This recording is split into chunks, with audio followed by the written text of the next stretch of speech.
Isinalang si Zhang Mier o Sheila Leal Guo, kapatid ni dating Bamban Tarlac Mayor Alice Guo, sa isang clarificatory conference araw ng Biyernes kaugnay sa paglabag sa immigration law.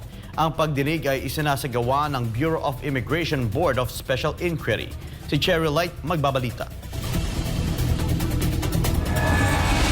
Makalipas ang mahigit 2 dekada, muling nagsagawa ang Bureau of Immigration Board of Special Inquiry o BSI ng pagdinig. Ito ay may kinalaman sa deportation case order kay Sheila Guo na inilabas ng Legal Division noong September 10, 2024. Matatandaan na nahaharap sa kasong deportation form misrepresentation ang kapatid ni dating Bamban Tarlac Mayor Alice Guo na si Sheila.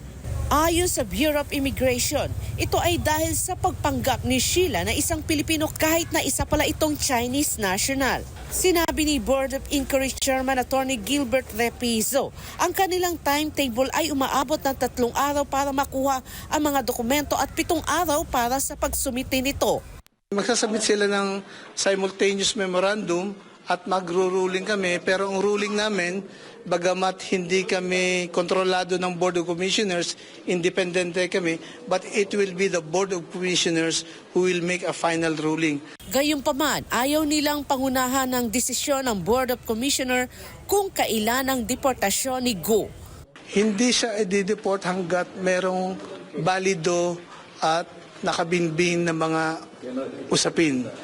Sabi rin ng opisyal, hindi lamang si Guo ang may ganitong kaso. Nabatid na nasa 1,800 and counting ang bilang ng mga peking Pilipino na ngayon ay isa na rin sa tinututukan ng kanilang opisina. Gagawa sila ng device mechanism procedure kung paano ito mapapabilis para mapaigting ang national security ng bansa sa partisipasyon ng BI na walang itinatangi.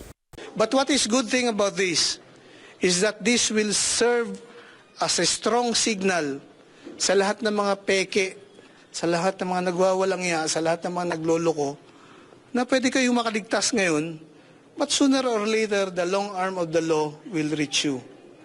Mananagot kayo. Para sa Diyos at sa Pilipinas kong mahal, Cherry Light, SMNA News.